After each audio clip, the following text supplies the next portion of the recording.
Senator, the reason I wanted to have you in here quickly is that you've got a bill. I want you to explain it, but I think it's one of the most important things out there, particularly given the fact that the Chinese Communist Party gave us a flex the other day, try to take full credit for the victory in World War II, have pulled together some of the worst people on earth to oppose us, and you can't look away anymore. This is the main thing right here.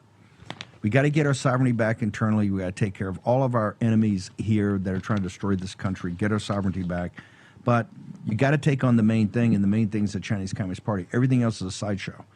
That's right, Steve. So tell me about your bill, and tell me about your bill and who's opposing it.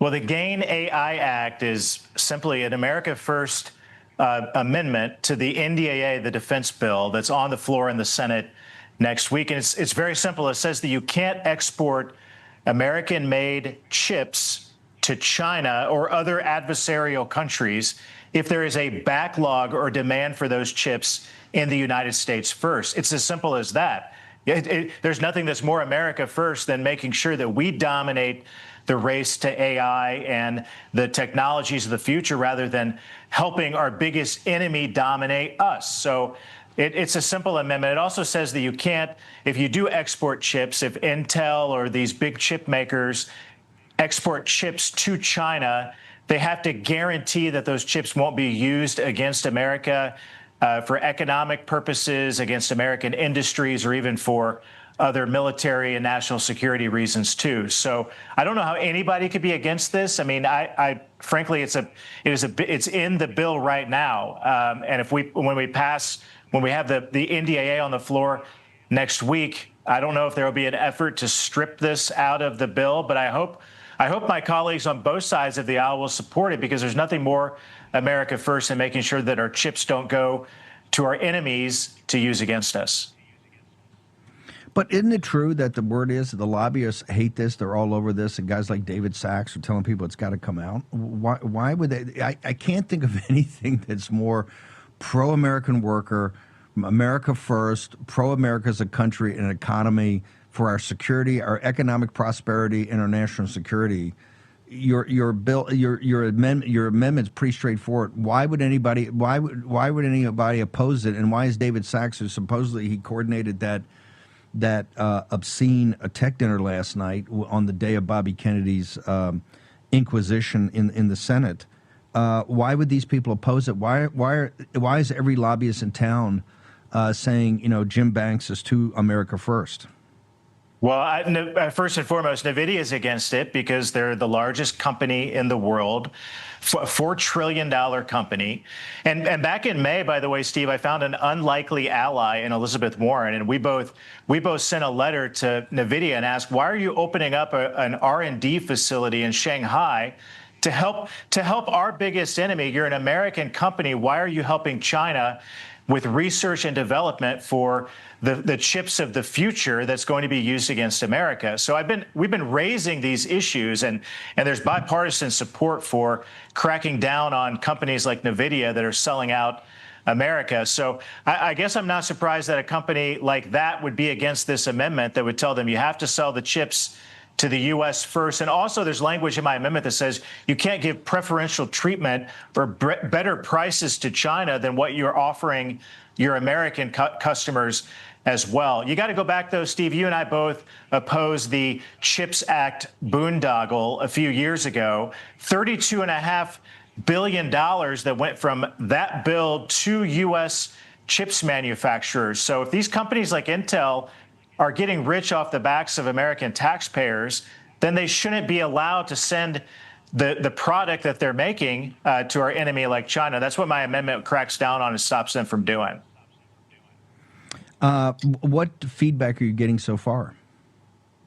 A lot of support. I mean, I give Chairman Roger Wicker a lot of credit. The chairman of the Senate Armed Services Committee allowed me to put my GAIN Act, America First Chips amendment in the NDAA. It is a part of the bill right now as it stands. There will be efforts by the lobbyist and the deep state in Washington, the establishment in Washington, to try to take it out next week because the lobbyists are lobbying hard against it. But we're going to fight back hard to make sure that doesn't happen. So I appreciate your support and your help. You understand this better than anybody. We can't allow American companies to sell us out to our biggest enemy. And that's what my America First Chips Amendment stops from happening. Senator, you're a Navy commander, and you've seen this on the Financial Times. You saw what happened. They tried to take credit for winning World War II. It's now pretty obvious, and President Trump has gone out of his way with Lighthizer and Navarro for work for 2 years on the deal he offered him in 2019. They ripped it up and spit in our face. President Trump is a master deal maker and has been working with these people to try to figure something out. But aren't we to the point that we just got to say it's time to and I'm a hard, if we do a hard decouple, Lao Beijing will overthrow these guys in a year. Just like if you cut off oil we don't need to go into Tehran. If you cut the illegal oil off, the mullahs are selling the Chinese Communist Party. If you cut that off, the people in Persia will overthrow the mullahs in 6 months.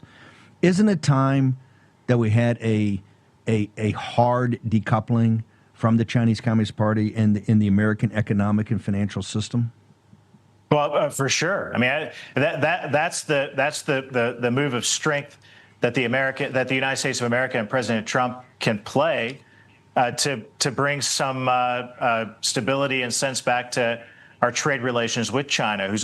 They always cheat. They always back out of their end of the deal. We can't trust them. That's why companies like NVIDIA that are cozy with the Chinese Communist Party, an American company like that selling our chips with a market for those chips in the U.S., helping China to dominate us in the AI race it's absurd. We can't allow that to continue to happen. And President Trump, I know there's no president in my lifetime who's been as tough as President Trump has been on China. I'm very proud of him for that. And a strong strategic decoupling from China will bring them to their knees. This is why I support President Trump's tariffs. I mean, they're all oriented to putting pressure on China and bringing our trade deals with other countries all over the world to put America's economy first. That puts us in the best position that it's going to take on China to make sure that we control our destiny rather than our biggest enemy controlling it for us. By the way, he's the only president. That's why I say you got Washington, Lincoln, and Trump. He's the only one that stood up to these guys at all. Everybody else is a globalist and kowtowed. Where are Hoosiers on this? Do the folks in Indiana, who are the backbone of this country, they get the geopolitics here, sir?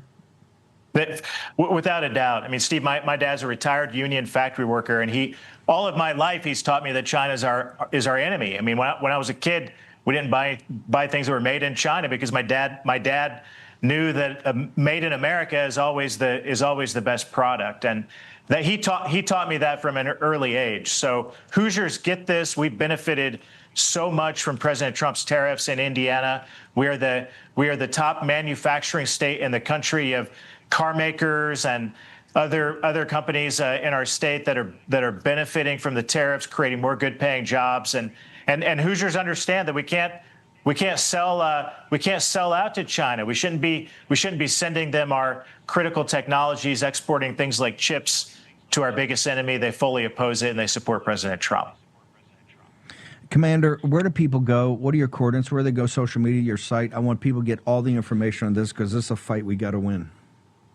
Well, find me on X at Senator Jim Banks, or find me on Facebook as well. We'll keep everybody posted on this fight and other things that we're up to there too. Thank you, Steve. Thank you, Senator. Appreciate you.